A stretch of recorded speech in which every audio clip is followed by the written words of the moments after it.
Our next speakers, their topic is RDU Baton, Building a Community Through Pictures. So please raise your hand if you know what I'm talking about when I say RDU Baton. Great.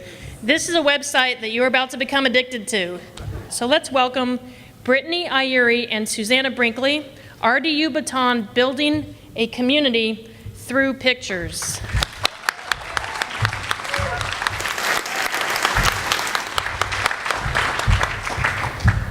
So I'm really hoping that I drop the mic at the end of the presentation like Jay-Z, but if it happens tonight beforehand, I'm sorry.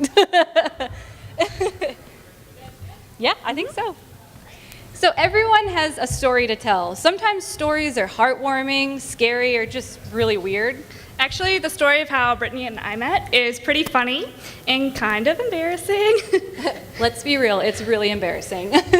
A couple of years ago, some of our friends who are sitting in that row there forced us to see a Twilight movie with them. I don't know if you guys have seen that movie, but it's really, really bad. One good thing came out of it, though. I sat next to Brittany, and she's like the best person to watch a really bad movie with, because we just made fun of Robert Pattinson the whole time. We did, it was great. And maybe that's really weird, but that's okay, because that's our story. And really, so what if our friendship was spawned by vampires? Ultimately, though, what Brittany and I really connected on was loving where we live. And we certainly love where we live. And even though we both grew up in North Carolina, we definitely are not natives to the Triangle area. Our group of friends really loves to go and do new things together, like new restaurants, shops, and even coffee and festivals. Raleigh and Durham and Chapel Hill have this amazing community presence. Now, I've lived a few other places, and I've never quite felt anything like it. And you guys are all here tonight, so you know what I'm talking about. And you guys all probably know that the people who live here in Raleigh and Durham and Chapel Hill are super passionate about a lot of things, like art, for instance, and activism, their favorite college football team, and coffee. And speaking of coffee, one day last fall, Brittany and I were catching up, and we both started Instagramming our lattes, which led us to talk about just how cool Instagram is. This one little app turns just about anybody into a really great photographer, and it helps you connect with the community around you. Does. And Instagram, I felt like, was this window into a stranger's life, which sounds kind of creepy, but it is what it is. It really forces you to see the beauty in the everyday, and it brings the world into the palm of your hand. So then, Brittany shows me this Instagram account called NYC Baton. And basically what happens is New Yorkers take turns manning this account for a day, and they show followers what a day is like in New York City for them. And just like in a relay race, the baton gets passed to the next person. In this case, it's at midnight, and the baton is the password to the Instagram account. And what we really loved about the NYC Baton is that we felt like we were getting a personal tour of New York City from a different person every day. And I remember sitting down with Susannah and saying to her, Raleigh needed something like this. And she was right. So I said, let's do it. So we got permission from the NYC Baton founder, whose name is John de Guzman, and we started our own baton. And we decided to call ours RDU Baton, like the airport, because even though both of us love Raleigh a lot, we know that Durham and Chapel Hill are pretty awesome as well. They are. And at first, we were just these two friends who had this idea, but we quickly became a team, and it was really awesome to do something like this with one of my best friends. And we told our other friends about our idea, and they were so supportive of us. And after almost 2 months of planning and getting the website ready, we launched RDU Baton on November 5th of last year. And let me tell you, the planning and the setting up for the project, that was really the hardest part. And it was definitely fueled by Raleigh's finest craft beer and coffee as well. And trust me, we Instagrammed all of that. From there, everything just fell into place. Our friends started telling their friends about our project, and they told their friends, and we haven't advertised at all. Everything that we've done has been word of mouth. We were taking this huge leap of faith, just hoping that this little idea that we had would catch on. And then 7 months in, we were totally just surprised by having 1,000 followers on our Instagram account already. And today, with almost 2 months to go until our first anniversary, we're just shy of 2,000 followers. Now, our project, I guess we have a few photographers in here tonight, which is really awesome. I'd love to meet you guys. Say hi. It's open to anybody who wants to participate. We've had lawyers, teachers, bartenders, we've had moms and designers, you name it, and the list is pretty long, and they've probably participated with us, so it's awesome. And we want you to hold the baton too, before you say, like, I'm not a good photographer. Doesn't matter, anybody can participate in our project. Now, even though we said anyone can participate, we do have some criteria that folks have to meet. For starters, You gotta live here, and you definitely have to have an Instagram account.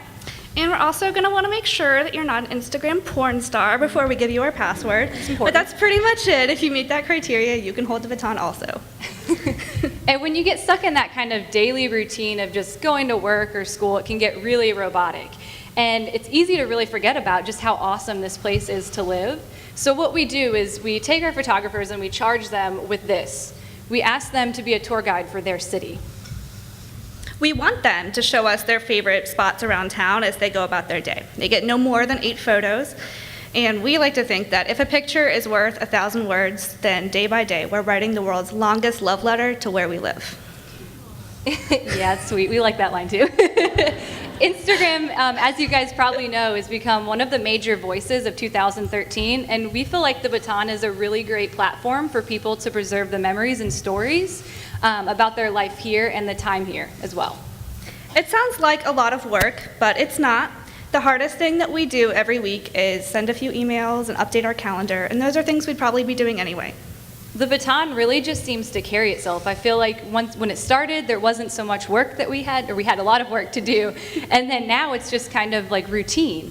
And it's really awesome to see that somehow this little Instagram project that we started has evolved into this huge online community that people just really love. The Baton is a way for strangers to connect with each other on the very same thing that Brittany and I connected on in the first place. We love where we live. Our project is a place where people can share stories and where people can learn new places to go in this great area. And I've made friends, Brittany's made friends, and I hope our Baton holders have also made friends with each other too. Yeah, I think at one time meeting people on the internet was totally weird, so this is pretty cool to say this in public to people. But when we engage with people, or when people engage with each other on the project, it's really rewarding to see that. And those are the moments that I think we both feel are really worthwhile and make the project cool. And we wish we could show you more than 20 of those tonight. And all the photos, obviously, that you've been seeing tonight are all some of our favorite memories that have been taken just this year. We wish we could do all, I don't know, what is it, 1,000 photos now or something? Like, something crazy. But that would take forever. When I think back to a year ago when we started this project, we had this idea of what RDU Baton would be like, but it has surprised us over and over and over again. And we've certainly made mistakes, and we've definitely learned from them, but I think the biggest thing that we've learned is that if you guys have an idea, you should just go for it, because whether it succeeds or fails, it's definitely worth it just to try. So we know you have a story to tell too. You probably have an idea or a project or something crazy you've been thinking about doing or starting. Maybe you're finally going to decide to homebrew some beer, or do something totally crazy like backpack across Europe, go to culinary school. I don't care what it is, but besides, what is a good idea if it just stays an idea in the end anyway? It really doesn't matter what your idea is, but it's time. This is my favorite line, you guys. It's time to put on your Nikes and just do it. If you don't do it, you're going to regret it for sure. So tonight, here's what we're gonna do. We're gonna pass you the baton, the proverbial baton. Go out, do something. Take the baton, run with it. Your finish line awaits you. Yay. Thank you.